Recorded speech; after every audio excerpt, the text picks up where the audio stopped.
Vean el planteamiento que estamos haciendo, la pregunta que estamos haciendo. Y es, ¿debe una asociación solidarista preocuparse por el riesgo de legitimación de capitales? Y creo que esta es una pregunta que podríamos repetir ante diferentes instituciones, pero hoy nos vamos a enfocar en las asociaciones solidaristas porque ha habido algunas inquietudes al respecto. ¿Por qué este planteamiento? ¿Por qué este planteamiento de si una asociación solidarista debe preocuparse por el riesgo de legitimación de capitales o no? Hay una visión distorsionada sobre este tipo de responsabilidad a través de la experiencia, a través de lo que he podido escuchar y conversar. Hay asociaciones solidaristas y hay otro tipo de instituciones que piensan que porque en la ley 7786, que es la que siempre hemos conocido como la 8204, si el nombre de asociación solidarista no aparece ahí como sujetos obligados, entonces se piensa que no están obligados a tener un sistema preventivo. E igual con otro tipo de entidades. La pregunta es si esto es técnicamente así, si realmente eso es una verdad legal, una verdad que todos debemos de respetar esa posición jurídica y de ahí no movernos. Bueno, yo la verdad es que pienso que no es así, no es así. No hay que ser un sujeto obligado expresamente indicado en la ley 7786 o en su propia legislación, ¿verdad? Como en el caso de las asociaciones solidaristas. No hay que aparecer, no tiene que aparecer una norma que expresamente diga, dentro de los sujetos obligados están... Bueno, ocurrió lo que les dije, me sacó la conexión, me sacó. Quiero saber entonces si me están escuchando en este momento. Que me Sí, pongan ahí en señor. el chat. No hay problema, o me lo hablan, me lo dicen. Sí, señor. Perfectamente se le escucha. Es Muy que bien. Rocío me está queriendo hablar, pero no la escucho a Rocío. Le estoy indicando que ¿Sí me sí, escuchan? se escucha Ok, perfectamente. bien, gracias, Fiorella. Gracias. Bien. Ok, voy a ver si logro conectarme entonces hoy de nuevo con la presentación. Bien, estamos de nuevo en la presentación. ¿Ok? Ok, gracias, Rocío. Muy bien. Bueno, entonces les estaba diciendo que existe una tendencia distorsionada a pensar de que si uno no está expresamente señalado como un sujeto obligado a tener un sistema preventivo, o sea, en la ley 7786, que es la que siempre hemos conocido como 8204, o en la propia ley de las asociaciones solidaristas, en este caso, entonces si no aparece expresamente esa obligación, entonces no debe de considerarse que las asociaciones solidaristas están obligadas. Les decía que yo discrepo de ese contexto o de esa interpretación, de esas consideraciones. Me parece que en la ley 7786 hay una serie de actividades, especialmente en la reforma que hubo al artículo 15 y al artículo 15 bis de la ley, a donde incluyó una serie de actividades que se consideran como sujetos obligados. En el medio ambiente, en los corrillos del sistema financiero, se ha hablado de que discúlpeme un segundo, les decía, en el artículo 15 bis hubo una modificación importante que incluyó una serie de actividades. Realmente el tema de saber si uno está obligado o podría su jefe el día de mañana obligarle a uno a tener un sistema preventivo de prevención de lavado de dinero, es por la actividad que se desarrolla, ¿verdad? Por la actividad que se desarrolla. Es decir, las actividades que están, o los sujetos obligados que están en la ley 7786, no puede pensar uno que es una lista exhaustiva, ¿ok? Sino que pienso que toda entidad que desarrolle las actividades que dice, por ejemplo, el artículo 15 bis, bien su jefe podría obligarle a inscribirse ante la SUGEP, lo cual aún no hay oficialmente nada dicho con respecto a las asociaciones solidaristas, pero podría aparecer eso.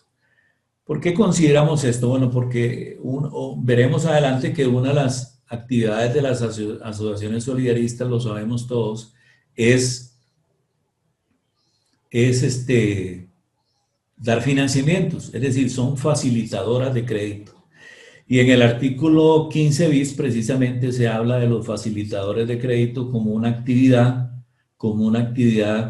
sujeta a inscripción en SUGEP y a estar regulada para el tema de prevención de lavado de dinero.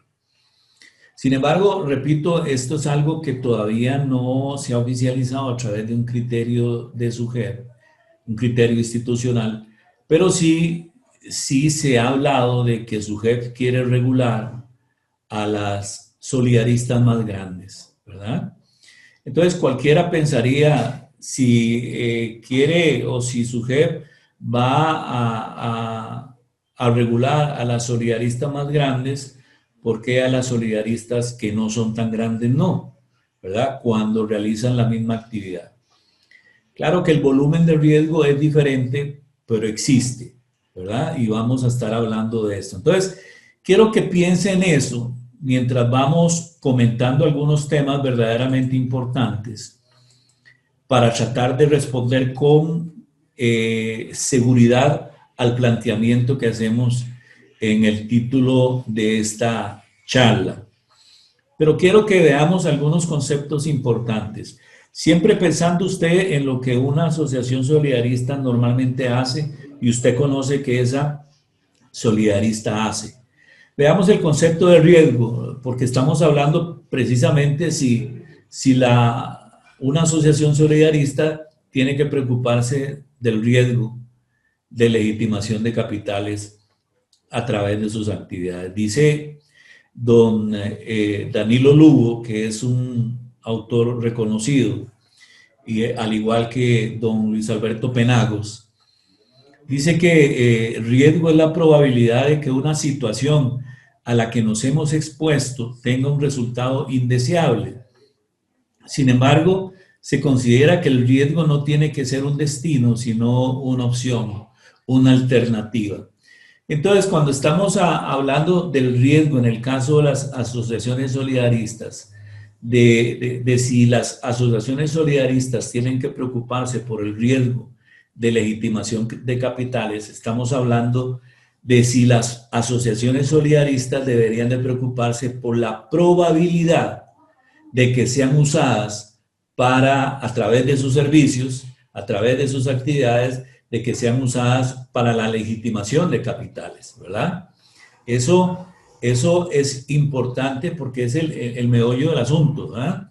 Entonces, existe la probabilidad de que una asociación solidarista, a través de sus actividades, sea usada para legitimar capitales. Alguien podría decir de entrada, no, porque solamente son los asociados, son los funcionarios de la empresa a la cual pertenece esa asociación solidarista, entonces es un grupo muy cerrado, etcétera, etcétera. Está bien. Esa es una probabilidad de que usted vaya pensando eso. Bien. Ok. El Comité de Supervisión de Basilea, y ya hablando de riesgo legal, define el riesgo legal como la posibilidad de ser sancionado, multado u obligado a pagar daños punitivos como resultado de acciones supervisoras o de acuerdos privados entre las partes. Bueno, la pregunta es si existe el riesgo legal si una asociación solidarista corre riesgo legal de ser multada, de ser sancionada, o sus representantes legales en caso de que se llegue a violentar el ordenamiento preventivo de lavado de dinero, ¿verdad?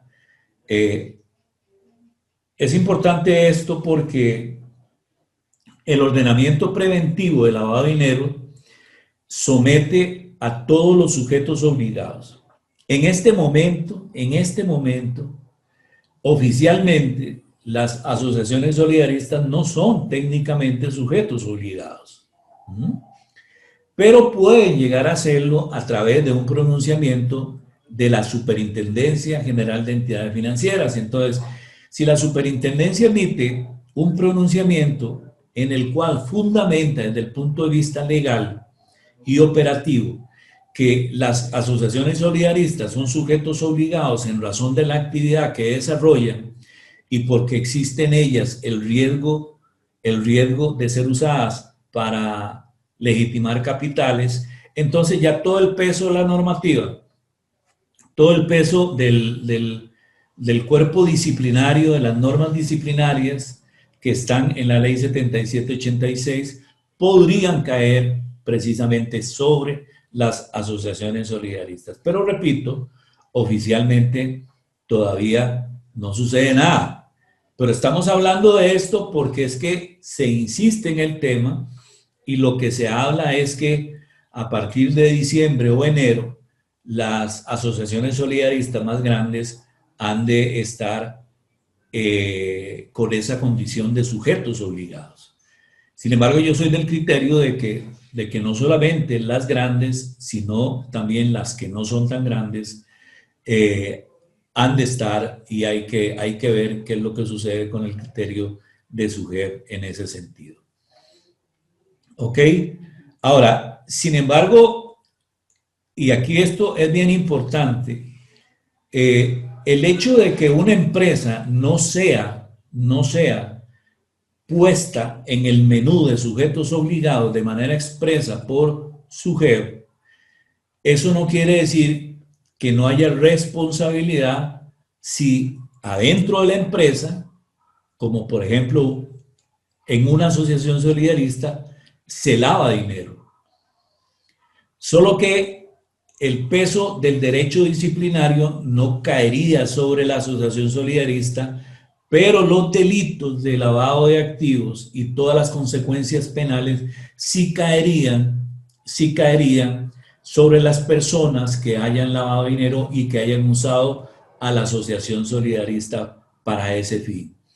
Y si en ese sentido fue complaciente la junta directiva, la gerencia o la administración de la asociación solidarista, entonces podría haber responsabilidad penal para esas personas también, ¿verdad? Entonces, por eso es que el asunto se va convirtiendo en algo más relevante, porque alguien podría llegar a pensar, bueno, si SUGEP no me mete expresamente en ese concepto, mete a las 5 más grandes, pero a mí no, entonces el día de mañana podemos aquí hacer lo que queramos y podemos lavar dinero y hacer todo el desorden que queramos y nadie nos va a hacer nada. No, eso es un grave error.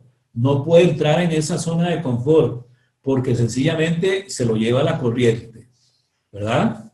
Camarón que se duerme, se lo lleva la corriente. Eso no exime de las obligaciones de estar atentos a ver si alguien está lavando dinero a través de, por ejemplo, los financiamientos que dan las asociaciones. Bien, sucedió lo mismo, ¿verdad? Como si le estuviéramos diciendo a la red, venga y me saca. Bueno, pero ruego que ustedes me disculpen y seguimos con la exposición. Vamos a acelerarla un poco para gestionar este riesgo, ¿verdad? Ahora que estamos hablando de riesgos. Ok. Tienen ahí la presentación, ¿verdad? Ok, entonces es importante considerar esto porque no pueden entrar las solidaristas en esa zona de confort y pensar que entonces pueden tener todo el desorden interno y lavar dinero y ¿verdad? Y seguir la fiesta, porque no es así. No es así. Siempre va a haber responsabilidad de tipo penal, ¿verdad? De tipo penal, ¿ok?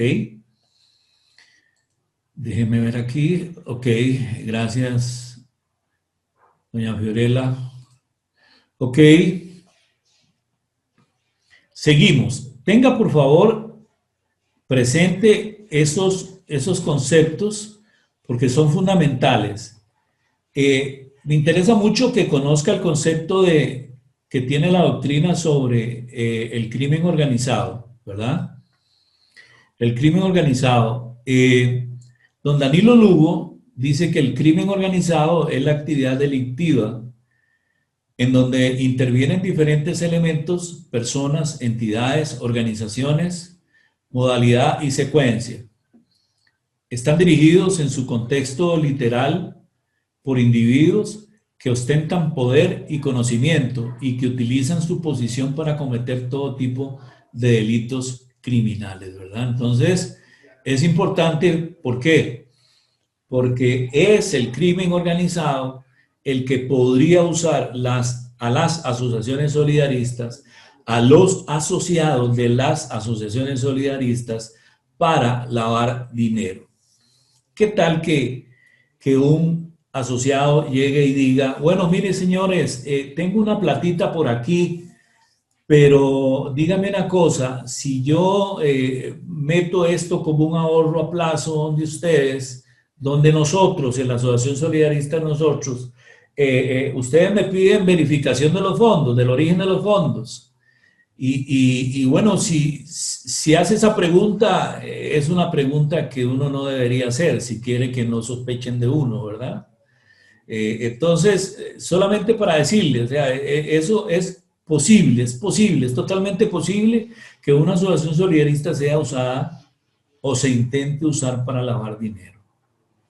Ahora, vea el concepto de lavado de dinero y siga pensando en la asociación solidarista, por favor, en las actividades que tiene. Dice, el lavado de dinero es el proceso mediante el cual se utiliza cualquier acto u operación con divisas o activos que provengan de una actividad tipificada como delito por la legislación del país en que se efectúan dichos actos o operaciones, con el propósito fundamental de ocultar el origen ilícito de tales divisas y activos, utilizando una serie de actos permitidos por la ley para llegar a un fin prohibido por la misma. Entonces, en términos sencillos, el lavado de dinero es un proceso y eso tiene que tenerlo muy claro usted porque como proceso tiene 3 etapas, ahora se las voy a mencionar, pero como proceso podría estarse intentando lavar dinero a través de una asociación solidarista. El crimen organizado, cuando está lavando dinero, cuando enciende la lavadora, no usa solamente un sector, usa todo el sector financiero y todo aquello que esté fuera del sector financiero, ¿verdad? Entonces, ellos son estratégicos. Los que lavan dinero, tenemos que entender que es crimen organizado y por eso se llama crimen organizado, porque se organiza para cometer el delito. Yo no sé si ustedes han podido escuchar que los carteles famosos mexicanos y colombianos tienen la organización de una transnacional. Llegan y copian el organigrama de una transnacional y tienen gerentes, tienen directores de división, de áreas, y cada uno respeta el área de cada uno y nadie se mete en lo que no le toca. Precisamente son delincuentes que se organizan para delinquir, entonces son delincuentes inteligentes. No estamos hablando de un delito culposo, estamos hablando de un delito totalmente doloso, en donde ellos saben que en este momento en las solidaristas no hay nada de control, no hay nada de cultura preventiva. Entonces podrían llegar a querer usar el sector solidarista, entendiendo que a las solidaristas se les abren las cuentas en los bancos sin ningún problema, ¿verdad? Que ese es un tema que tienen que empezar a pensar las solidaristas porque los bancos poco a poco van a poner más lente en los movimientos de las cuentas, en los movimientos de las cuentas. Entonces, en ese sentido, creo que es algo que aún no se le ha puesto cuidado, pero que poco, yo diría que ya en el 2021 eso se va a iniciar. El, el lavado de dinero como proceso tiene 3 etapas. Y quiero que cuando voy explicando brevemente cada una de estas etapas, usted piense en la actividad de las solidaristas. Colocación o introducción del dinero. Es decir, dinero efectivo. No sé si ha visto las noticias últimamente. Han tomado casas, las han allanado, han encontrado droga y cientos de miles de dólares en dinero efectivo. O euros o colones también en dinero efectivo. Yo pienso cuando leo esas noticias, bueno, tomaron ese montón de plata, pero ese montón de plata la estaban, como dicen ellos, enfriando. Porque luego iban a ir a una entidad que recibiera dinero efectivo para meter ese dinero. Pero antes de eso, antes de que los allanaran, ¿cuánto dinero no habrá pasado por todo el sistema financiero costarricense? Por el sistema financiero regulado. Y discúlpeme que sea mal pensado, ¿y por qué no tal vez han usado o han querido usar al sector solidarista en esto? Y como no tenemos la cultura de la cultura preventiva, entonces decimos que bueno, más dinero, ¿verdad? Y no pensamos en que ese funcionario que está depositando el dinero no tiene un ingreso como para un ahorro tan importante como el que está depositando en ese instrumento financiero. Es decir, no hacemos diligencia de conozca a su cliente, de verificación del origen de los fondos, de la debida diligencia, etcétera, etcétera. Y entonces sencillamente como no tenemos cultura preventiva, no nos interesa eso. Y si no nos interesa eso, claro que nos pueden usar para lavar dinero. Me refiero a las solidaristas. Distribución del dinero. Esta es la parte que más le gusta al crimen organizado, al que lava dinero. ¿Por qué? Porque empieza a hacer operaciones, empieza a hacer transacciones y no le importa qué comisión le cobren, no le importa si le pagan una baja tasa de interés, lo que le importa al crimen organizado es lavar dinero. Entonces, imagínense que podrían estar sacando plata de un banco y depositándolo en uno de los instrumentos financieros que tiene su asociación solidarista, y la asociación solidarista, claro, tiene que hacerlo, esta persona tiene que hacerlo a través de un empleado, de un asociado, del esquema de asociación que tiene la solidarista. Pero no es la primera vez, o no sería la primera vez, ni sería la última, que el crimen organizado usa a una persona que está pasando una situación difícil económica, que no puede pagar sus deudas en medio de una pandemia, y entonces sencillamente se presta para lavar dinero, y entonces pues cobra el 5 o el 10%, hasta el 15% de lo que lava. Mientras tanto, al no existir cultura preventiva en la asociación solidarista, pues no se verifica absolutamente nada.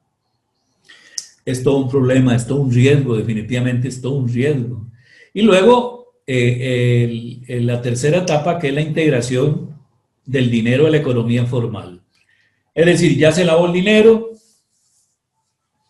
y ahora se toma el dinero y se va a invertir comprando propiedades, comprando apartamentos, comprando carros, haciendo inversiones en el mercado de valores para permanecer más en el tiempo, es decir, para que el delito le dé ganancias. Ahí sí le interesa tener ganancias en la tercera etapa, ¿verdad? Pero en la segunda etapa puede usar el mercado de valores, puede usar a los bancos, puede usar al sector inmobiliario, puede el sector de los alquileres, puede usar todo lo que es el régimen de APNFDs, y también, claro que sí, podría usar a las solidaristas. ¿Ok? Entonces, quiero que en este contexto que he explicado rápidamente, cada una de las etapas, usted piense si una asociación solidarista tiene el riesgo o no de ser usada para legitimar capitales. Usted podría decir, bueno, no, porque nosotros no recibimos dinero efectivo. Sí, pero usted manda a depositar a la cuenta de la solidarista o a la cuenta a donde manejan ese instrumento. Eso es igual recibir dinero efectivo. Con el problema de que no se toman las medidas preventivas que sí exigiría un sistema preventivo interno. Usted me podría decir, bueno, tampoco en la distribución del dinero, no, discúlpenme, pero ahí es donde existe más riesgo. ¿Por qué? Porque el solidarismo tiene instrumentos financieros en los cuales paga un rendimiento. Entonces podrían usar a un funcionario o a 10 o a 15, a 20, a 50 funcionarios para lavar una gran cantidad de dinero. Bien. Y en la tercera, claro que sí se puede, porque a veces las solidaristas compran terrenos, los desarrollan y los venden. Entonces podría el crimen organizado comprar. Entonces vayamos viendo, vamos dando respuesta a ese planteamiento. Claro que sí, ya creo que usted se ha ido dando una idea. Entonces, ¿debe una asociación solidarista preocuparse por el riesgo de legitimación de capitales? Vea lo que dice el artículo 4 de la Ley de Asociaciones Solidaristas. Dice, las asociaciones solidaristas son entidades de duración indefinida con personalidad jurídica propia que para lograr sus objetivos podrán adquirir toda clase de bienes, celebrar contratos de toda índole y realizar toda especie de operaciones lícitas encaminadas al mejoramiento socioeconómico de sus afiliados, en procura de dignificar y elevar su nivel de vida. En tal sentido, podrán efectuar operaciones de ahorro, de crédito y de inversión, así como cualesquiera otras que sean rentables. Asimismo, podrán desarrollar programas de vivienda, científicos, deportivos, artísticos, educativos y recreativos, culturales, espirituales, sociales, económicos, lo mismo que cualquier otro que lícitamente fomente los vínculos de unión y cooperación entre los trabajadores y entre estos y sus patronos. Las asociaciones solidaristas podrán realizar las actividades señaladas en este artículo siempre y cuando no comprometan los fondos necesarios para realizar las devoluciones y pagos de cesantía que establece esta ley. Entonces, al final podemos darnos cuenta que a través de estos negocios que hacen las... Ok, entonces les decía que de acuerdo a ese artículo 4, realmente las posibilidades de negocio de una asociación solidarista son verdaderamente importantes. Y de acuerdo a lo que hemos visto, claro que existe la posibilidad de lavar dinero, de que sean usados para lavar dinero. Entonces, una asociación solidarista, en ella se ahorra, se administran los ahorros de las personas, se recibe la cesantía, se administran los ahorros de la cesantía, se estructuran formas de financiamiento para los asociados, y como lo dijimos, como lo dice el artículo 4, pueden desarrollar una gran cantidad de negocios. Por ejemplo, como mencionaba ahora, pueden llegar y comprar una propiedad muy grande y lotearla, y la ley no los obliga a vender eso a los asociados. Pueden venderlo a terceros, porque vendiéndolo a buen precio, entonces la asociación solidarista gana, y si gana la solidarista, ganan los empleados, porque luego se distribuyen dividendos. Entonces, claro que se puede usar ese tipo de desarrollos inmobiliarios para que los señores del crimen organizado lleguen a comprar no un lote, sino muchos lotes. Entonces, eso está dentro de las actividades hoy de las APNFDs, y entonces definitivamente existe el riesgo de que sean usadas para lavar dinero. Entonces, ¿debe una asociación solidarista preocuparse por el riesgo de legitimación de capitales? ¿Ustedes qué opinan? ¿Qué le parece si me pone ahí en el chat? Aunque hemos venido diciendo y hemos venido haciendo conclusiones al respecto. ¿Usted qué diría? ¿Sí, no?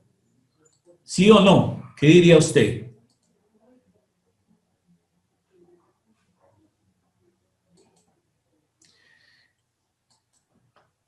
¿Qué diría usted?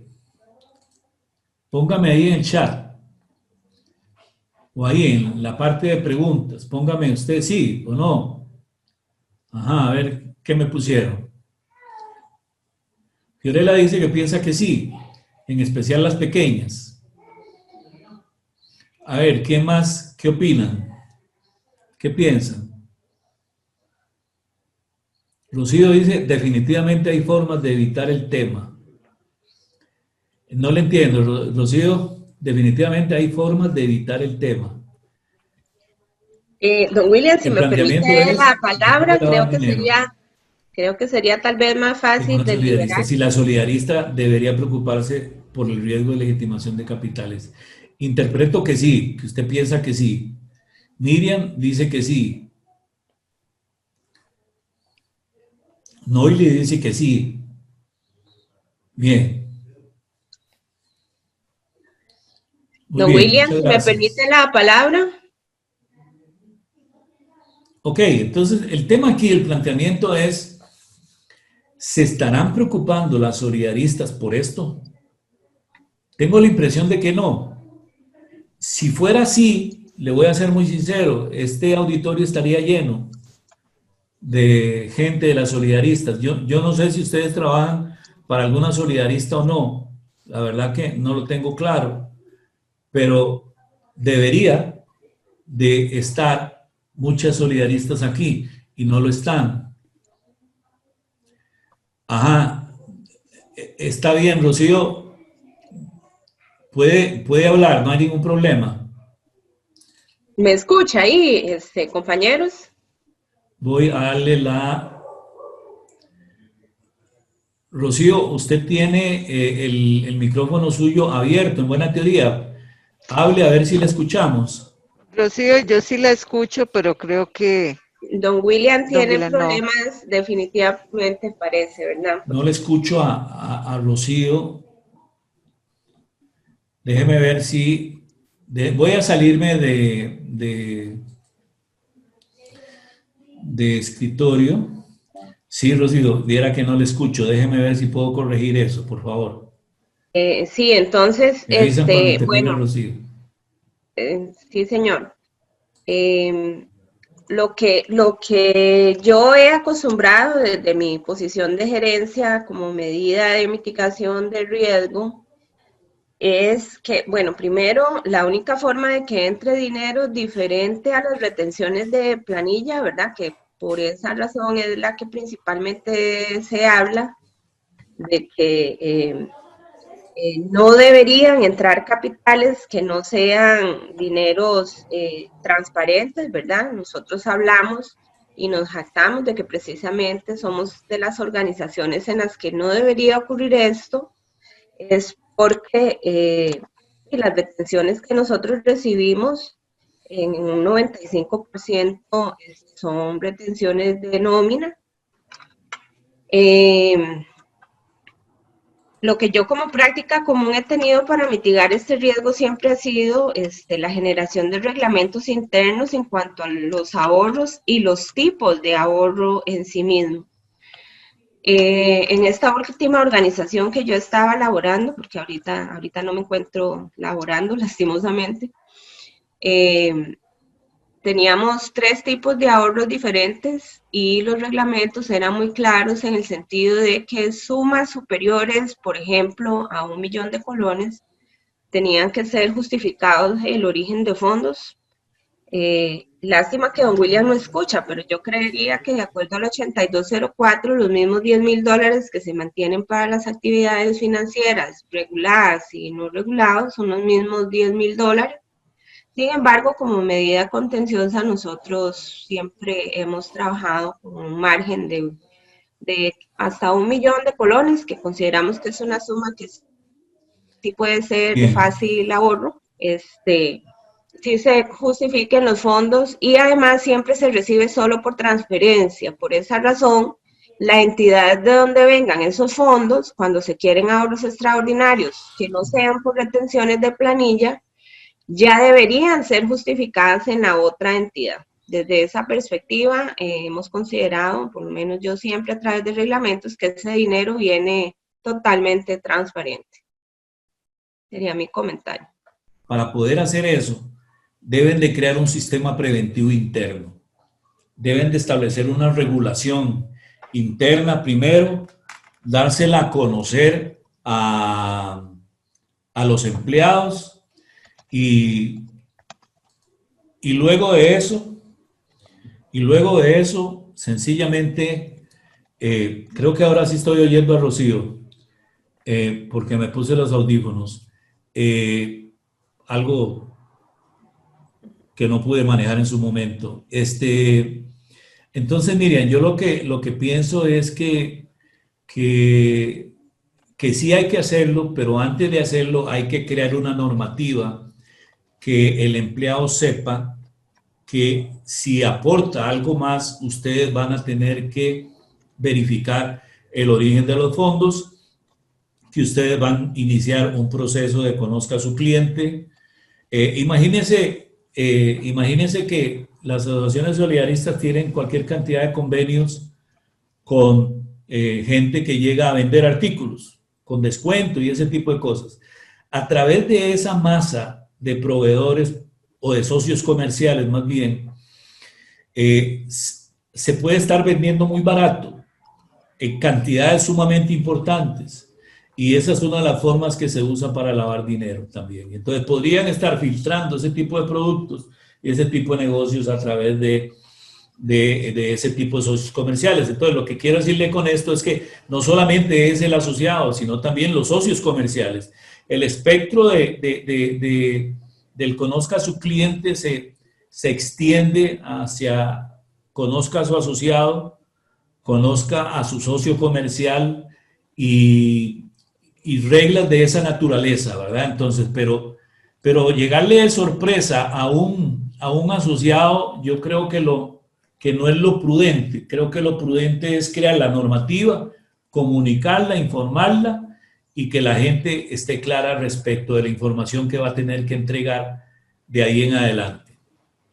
Rocío me dice, a través de reglamentos que indiquen el procedimiento claro de recepción de ahorros y siempre por medio de transferencias de otras entidades ya reguladas, ellos sí están obligados a verificar el origen de los fondos. Mire, Rocío, eso es algo en que la gente a veces descansa. Yo me he topado dando charlas con sujetos obligados, es decir, sujetos que sí está claro que deben de tener un sistema preventivo de lavado de dinero. Y resulta que a mí me dicen, no, William, yo no me preocupo si la plata me viene de un banco porque ya el banco hizo el conozca a su cliente, la debida diligencia, ya hizo todo lo que tenía que hacer. Entonces yo le digo, no se atenga a eso, porque cuando el dinero llega a usted, esa es otra historia. Yo les digo, es un enano de otro cuento. Y entonces a usted le toca verificar el origen, a usted le toca llenar el formulario, conozca a su cliente, a usted le toca verificar todo lo que tenga que verificar de acuerdo a la normativa interna.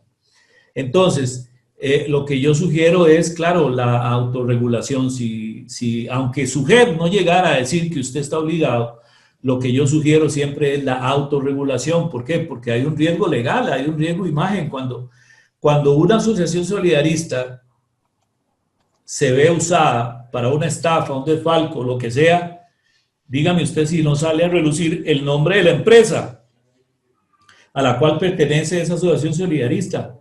Claro que sí, sale a relucir, Entonces, el riesgo existe.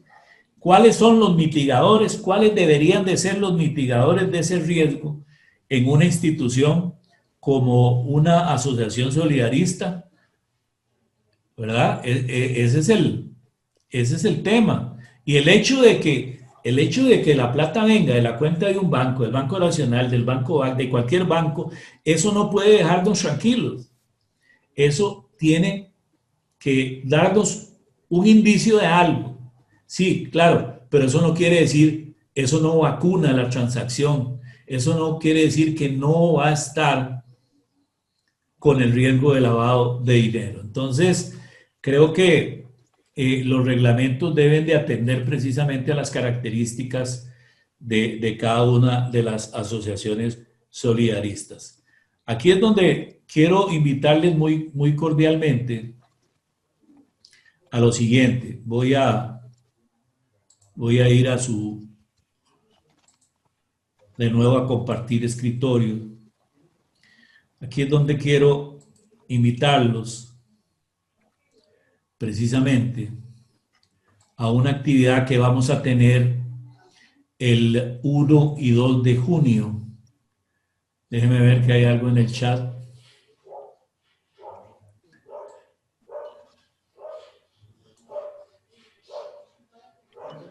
Ajá, declaraciones juradas, formulario de registro con los datos del asociado. Sí, claro que sí. Claro que todo eso funciona, Rocío, todo eso funciona. Sin embargo, hay que darle un orden y hay que darle un contexto normativo, como usted lo dice. Por eso quiero comentarles que el primero y el 1 y el 2 de diciembre vamos a estar compartiendo un seminario, un webinario que se llama ¿Cómo mitigar el riesgo de la legitimación de capitales y financiamiento del terrorismo en su asociación solidarista? Vamos a estar viendo 2 mañanas de 9 a 11:30 de la mañana, conceptos básicos sobre legitimación de capitales y financiamiento del terrorismo. Vamos a estar respondiendo, ¿es posible usar una asociación solidarista para legitimar capitales o financiar el terrorismo? ¿Cómo puedo usarla? Vamos a hablar de posibles tipologías relacionadas con el solidarismo. ¿Cómo mitigar ese riesgo? Es decir, vamos a decir cómo y vamos a profundizar lo que hemos hablado aquí y vamos a ampliarlo. Y vamos precisamente a hacer unos ejercicios para construir los muros de protección de su asociación solidarista, ¿verdad? Eso es una capacitación que vamos a estar promoviendo para el 1 y el 2 de septiembre, la estamos promoviendo de 9 a 11:30 de la mañana. Si usted se inscribe y no puede asistir, van a ser grabadas y luego vamos a abrir una zona privada en el instituto nuestro para que usted tenga acceso a esas grabaciones, tenga acceso durante 2 meses a esas grabaciones y puede hacer consultas durante esos 2 meses sobre el tema que exponemos ahí. El costo es de $257 más 2% del IVA por persona y vamos a entregar certificado de participación. Entonces, creo que el tema es importante para el sector solidarista, creo que es importante para nosotros como país y creo que es importante pues abrir los ojos frente a este tema del crimen organizado usando al solidarismo para legitimación de capitales. Si tienen alguna otra pregunta o comentario, con mucho gusto. Si no, pues entonces nos estaríamos despidiendo. A ver, ¿alguien más que quiera decir algo?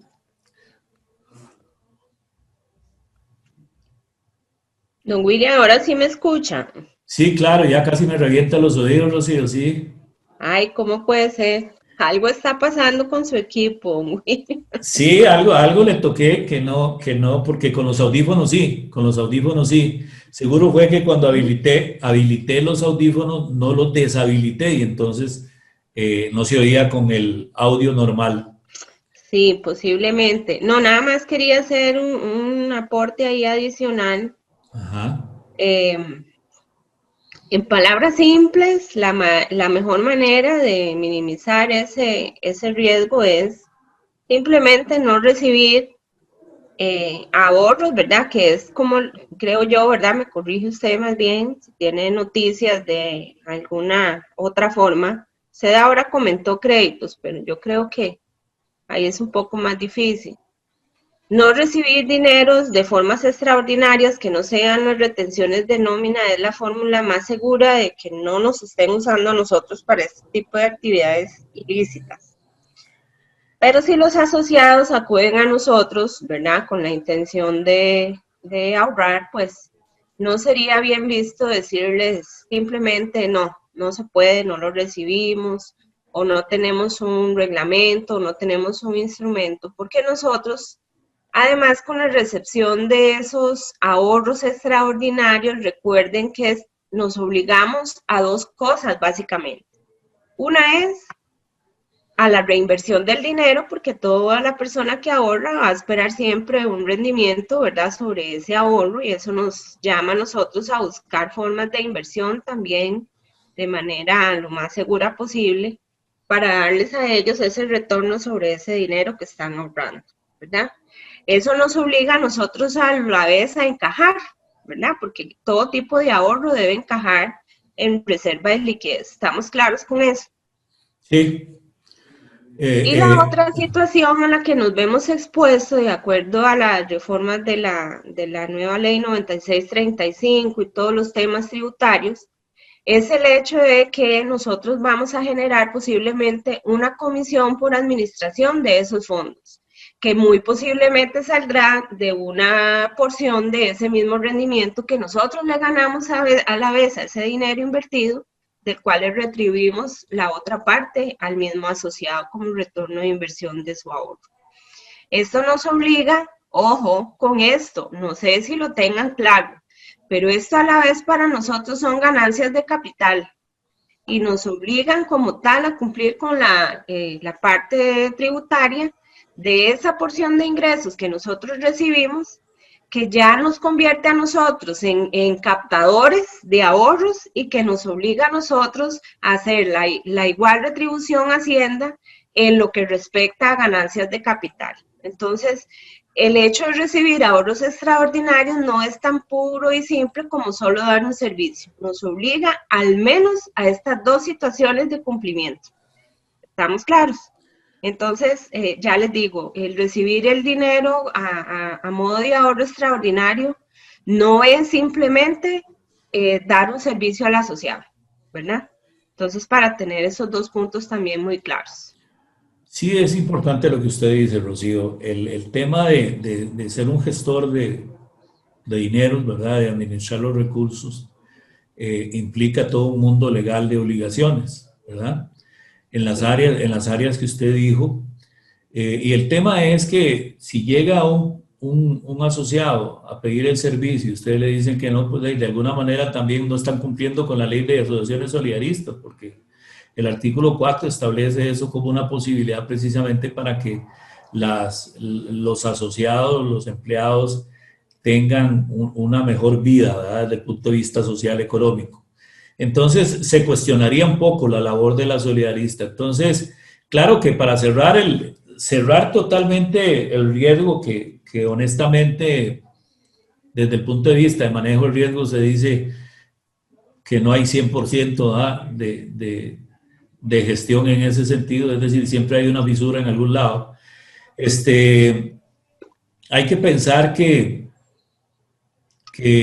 el cerrarle la puerta a la posibilidad de recibir fondos adicionales de los asociados no es parte del espíritu, digamos, solidarista. Entonces, es una decisión institucional que yo sugeriría que se tome, no a nivel de la administración, sino a nivel de la asamblea de solidaristas, de la asamblea de asociados de la asociación solidarista, porque entonces ahí la junta directiva estaría asumiendo una gravísima responsabilidad.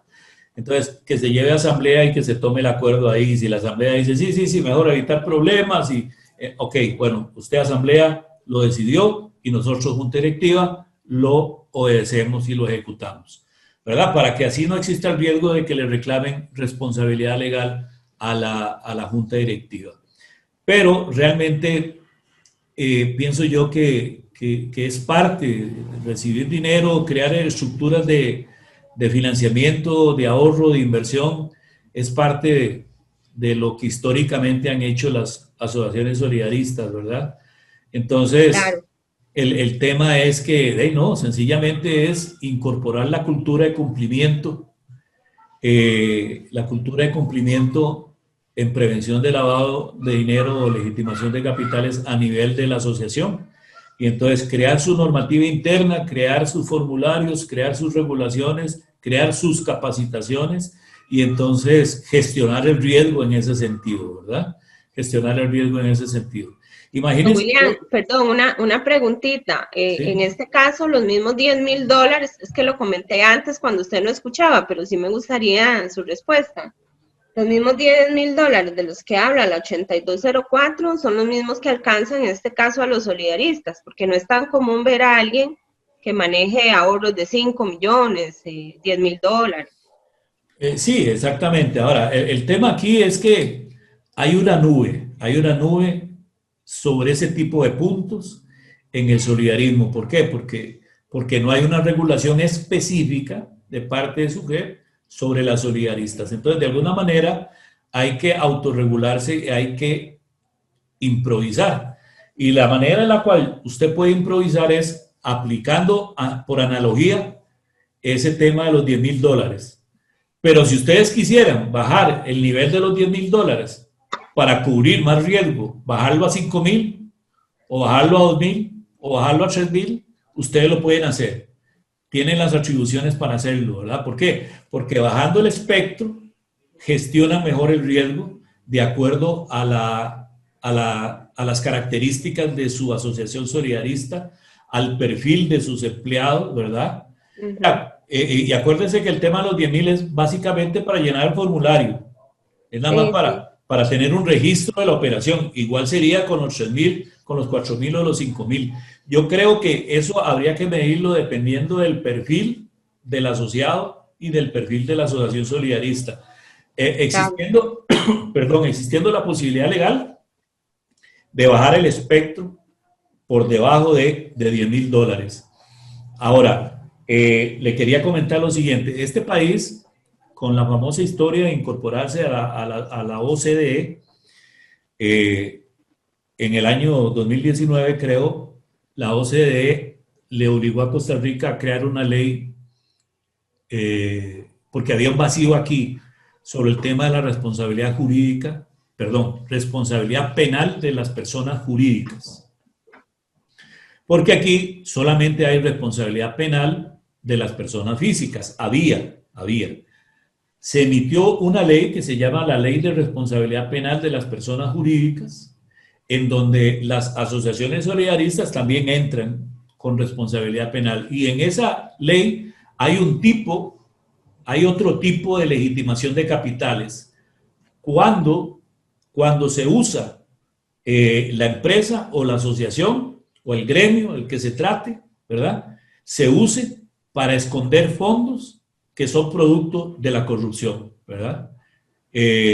Tanto en sector privado como en sector público. Entonces, imagínense que el tema de cumplimiento ahora es mucho más amplio.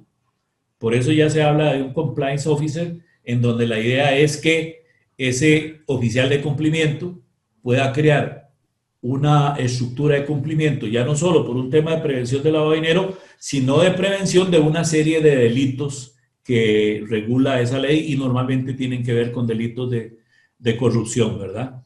Entonces, vea, lo que quiero decirles es que el espectro legal que obliga a tener una cultura de cumplimiento cada día se va ampliando y cada día va metiendo a las asociaciones civiles, a las cooperativas, a las empresas mercantiles, y ahí no excluye a las solidaristas. Es decir, están metidas las solidaristas también. Entonces hay que empezar a ver todo a hacer ese mapeo también, y no solo la ley 7786, sino esta ley de responsabilidad penal de las personas jurídicas, y empezar a entender que la cultura de cumplimiento hoy nos las quieren poner de llavero en todo, y entonces hay que irse acomodando a ese nuevo contexto. Muy bien, si tienen alguna pregunta, algún comentario adicional. Rocío, perdón, ¿dónde trabaja usted? Don William, me encantaría decirle, pero en este momento estoy justamente desempleada, así es que más bien si alguien de los que están por ahí saben algo, Muy bien. les agradecería. Si yo tengo más de 22 años ya en el sector solidarista, pero en este momento me alcanzó el COVID y entonces estoy en la búsqueda de mi próximo lugar donde pueda ir a colaborar. Bueno, a usted le serviría capacitarse en estos temas para efectos de que conoce el sector solidarista, pues ofrecer asesorías y ese tipo de cosas, ¿verdad? Sí, de hecho, yo soy también docente de profesión y me gusta mucho la enseñanza y Okay. siempre me mantengo actualizada en estos temas. Y de Sí. cara ahora a toda la normativa y a la posible regulación de SUGEF de más allá de las 5 que ahorita están ahí, que todavía no han sido ni siquiera visitadas, es el colmo, ¿verdad? Ya Ah, casi 2 años. Pero sí, es un tema que me gusta mucho, tengo, creo yo, algo de facilidad también para capacitar y para comunicarme y ya veremos, ya veremos. ok, ok. Quería mencionarle algo que usted me dijo que el tema de los financiamientos era un poco difícil, pero viera que las tipologías enseñan que uno de los esquemas usados para lavar dinero con el tema de financiamientos son los prepagos, ¿verdad? Son los prepagos. Y bueno, el tema es, normalmente una solidarista pues no es muy grosera con las tasas de interés, o por lo menos no debería serlo. Y si por ahí aparece un asociado prepagando, uno debería cuestionarse de a dónde viene esa plata. Si no viene de otro banco, perdón, si no viene de una entidad financiera, ese dinero uno debería cuestionarse de a dónde consiguió los fondos para el prepago y hacer todo el giro Sí, claro, de la claro. estructuración. Bueno, entonces, quedan invitados para esa actividad que tenemos el primero y 2 de diciembre. Ahí quedó la información. Si alguno quiere más información, me la puede hacer llegar a oficiales, me puede preguntar a oficialesdecumplimiento@gmail.com y con mucho gusto se la hacemos llegar. Por lo demás, les agradezco muchísimo que hayan sacado de su tiempo para compartir con nosotros. Me disculpo por la baja de la red que me molestó un buen rato, pero en fin, pudimos transmitir lo que nos interesaba y creo que ustedes también recibieron y participaron Don con el William, tema. ¿alguno de los compañeros que participó y compañeras tendrán alguna opinión, alguna pregunta? Porque qué pena, a mí sí me dan bola, sigo hablando. Bueno, no, ya les di oportunidad y no han levantado la mano o no han dicho que quiere, pero en fin, volvemos a abrir. Volvemos a abrir el tema para Noile, Miriam, Fiorella, Mario, los que quieran opinar algo. Bueno, yo no trabajo con asociaciones solidaristas, pero sí, pues la idea es poder actualizarme en otros temas. Yo soy licenciada en Derecho y entonces, bueno, más bien aprendiendo de ustedes. Bueno, muy bien, Fiorella, muchas gracias. Es apellido Chinchilla ella, es que es hija mía. Eh, entonces vino a hacerme barba aquí. Eh, bueno, entonces quedamos a la orden. Cualquier opinión, cualquier consideración que quiera hacerla llegar por correo, igual también. Así que quedamos a la orden. Que Dios les bendiga en absolutamente todo. Hasta pronto. Muchas gracias, don William. Gracias por su interés en el solidarismo. La verdad es que hace mucha falta. Bueno, con muchas gracias a ustedes. Les recuerdo que esto lo estamos grabando, entonces es posible que en los próximos días lo estemos haciendo llegar, subiendo al canal en YouTube, y entonces ahí les aviso para que ustedes puedan visitar también o referenciar a alguna gente. ¿Está bien? Muchas gracias. Buen día. Bueno, hasta luego, gracias a ustedes. Muchas gracias, William. A la orden, a la orden, don Mario, un placer. Igualmente. Un abrazo.